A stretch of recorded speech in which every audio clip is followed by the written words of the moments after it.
Good morning parents, नमस्कार। एक छोटी सी चीज आप सबको बताना चाहती थी which is very very important. हमारे बच्चों को हम चाहते हैं कि उनकी आदत शुरू से बहुत अच्छी हो। जब वो अपनी स्कूल ड्रेस पहनते हैं बहुत नीट और टाइडी तरीके से उनको पहनना आना चाहिए।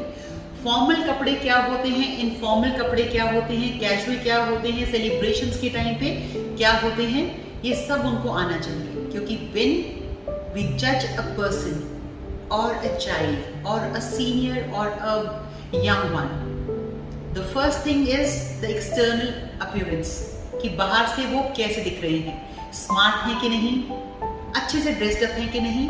उसके बाद आता है व्यवहारिक या कम्युनिकेशन स्किल्स। बट ये मैं आपको अगली वीडियो में जरूर बताना चाहूंगी if you like it. But अभी के लिए मैं आपको 2-3 चीजें बताना चाहती हूँ। बच्चे अपनी किताबों को, अपनी कॉपीज को कैसे रखते हैं, अपनी पर्सनल बिलोंगिंग्स को कैसे रखते हैं, ये बहुत जरूरी है। This is a time when the parent should be aiding, supporting the child, but do not do everything for them. Juniors के लिए क्लास 2nd और 3rd तक के लिए we can help them out, 90% उनको हेल्प कर सकते हैं।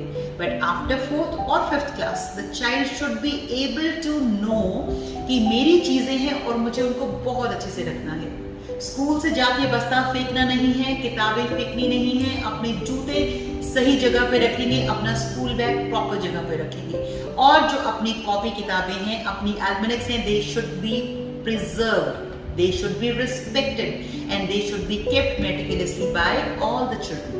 So I do not want जो हमारे विद्यार्थी के बच्चे हैं वो इन चीजों का ध्यान ना रखें। तो और इस चीज के लिए मुझे मेरे पेरेंट्स से कॉपरेशन की और थोड़ी सी हेल्प की हाथ जोड़ के बहुत बहुत बहुत रिक्वायरमेंट है। I hope you all will be helping me out in that. There are few parents जो पहली बार मामा पापा बने हैं, उनको कुछ चीजें नहीं पता लगती हैं कि वो कैसे की जाएं। इंटेंशंस उनकी होती हैं कि वो अगर उनको बता दिया जाए कि ये चीज ऐसे करनी है तो वो डेफिनेटली करेंगे। So let me help you out a little. अगर मैं आपको कुछ सैंपल्स दिखाना चाहूँ, हमारी एक प्लेन नोटबुक है जिसके ऊपर हमने तैयार करके उसको भेजना है। इसके ऊपर आप देखेंगे नेम लिखा है, ग्रेड लिखा है, एकेडमिक ईयर लिखा है, सब्जेक्ट, हाउस और रोल नंबर लिखा है। इसके ऊपर लिखने के लिए हम किस चीज का इस्तेमाल करेंगे? परमानेंट मार्कर का। परमानेंट मार्कर ऐसा दिखता है, एक थोड़ा सा मोटी टिप का भी दिखता है, but we will be using a one जिसकी पतली टिप है। जब हम लिखते हैं तो बहुत नीट लिखा जाता है। इफ आई एम राइटिंग, मैंने जैसे नाम लिखा, कैपिटल लेटर्स में लिखा ऋषु, सुंदर लग रहा है। ग्रेड अगर मैंने लिखा तो मैंने लिखा 7। अगर मैं सेक्शन लिखना चाहती हूँ तो एब्रीवेशंस उस सेक्शन का मैं पहला नाम लिख सकती हूँ। अगर मैंने लिखा एडवेंचरस तो ADV and a dot. Academic year कौन सा चल रहा है तो दिस इज 22 एंड 23। सब्जेक्ट किस चीज का है? English, right. हाउस मेरा कौन सा है? अगर मेरा हाउस टैगोर है तो मैं पूरा नाम भी लिख सकती हूँ टैगोर, और अगर आर्यभट्ट है तो मैं AB लिख सकती हूँ, राइट। अगर विवेकानंद है तो VIV करके डॉट लगा सकती हूँ। रोल नंबर हम क्या लिखेंगे? एडमिशन नंबर जो हमारा दिया गया है, लाइक मैंने लिखा 234। उसके बाद में जो बीच की जगह बची है तो वहां पे हम लिखेंगे, क्योंकि ये वाली जो कॉपी है हमारी ये यूज होगी PT2 सिलेबस के लिए प्लस फाइनल टर्म के लिए। So this is FT, so we can write it like this. और जब हम ये अच्छे से लिख लेते हैं उसके बाद में हम इसको लिखने के बाद में, I will repeat once again, transparent sheet के साथ में इसको हम क्या करेंगे? अपनी कॉपी को कवर करेंगे। ट्रांसपेरेंट शीट जिसमें आर पार दिखाई देता है, right. We can do it like this. अगर ये गंदी हो जाती है तो अगर हम गीला कपड़ा इसके ऊपर कभी मारते हैं तो it would be neat and tidy, बहुत सुंदर लगेगा। तो this is what we expect from you. अब कुछ बच्चे क्या करते हैं, इसके ऊपर नेम स्लिप लगा देते हैं। It is looking very very dirty.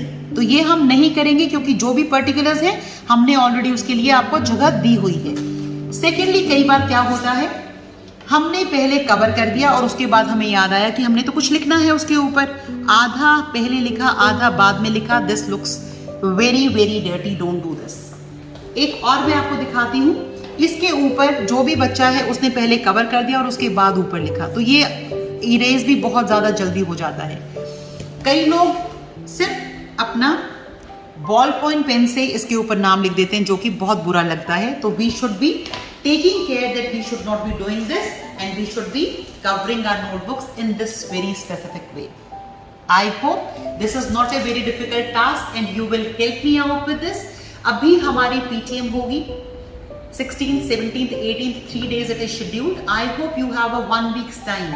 You can cover up the notebooks of the child, write with the only permanent pen, not with the ballpoint or any gel pen. I hope you will be taking care of the same. और notebooks आप तैयार करके अपना जब भी आपको एक date दी गई है स्कूल में डिपॉजिट करवाने की, I hope you will be depositing the same. Please check the bag of your children. They should be ready when they should come to school.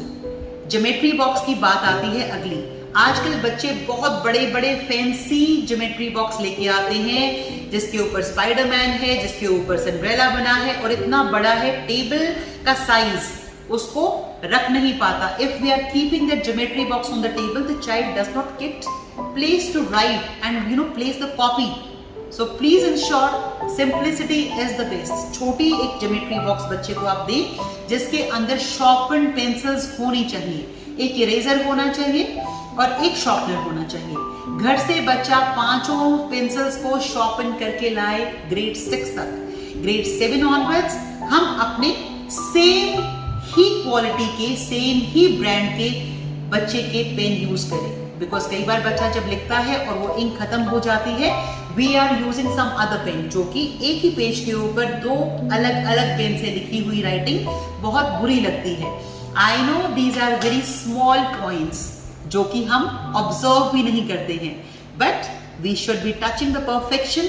और हमारे बच्चे जरूर ये चीजें सीखें कि आगे के लिए भी वो प्रिपेयर हो सके. The presentation, the way they should dress up, the way they should B keeping their belongings meticulously. I request you with folded hands that your cooperation is highly required. और मुझे पता है सभी पेरेंट्स मेरे को जरूर हेल्प करेंगे और they'll do the needful. Thank you so much. Bye. Take care. नमस्कार.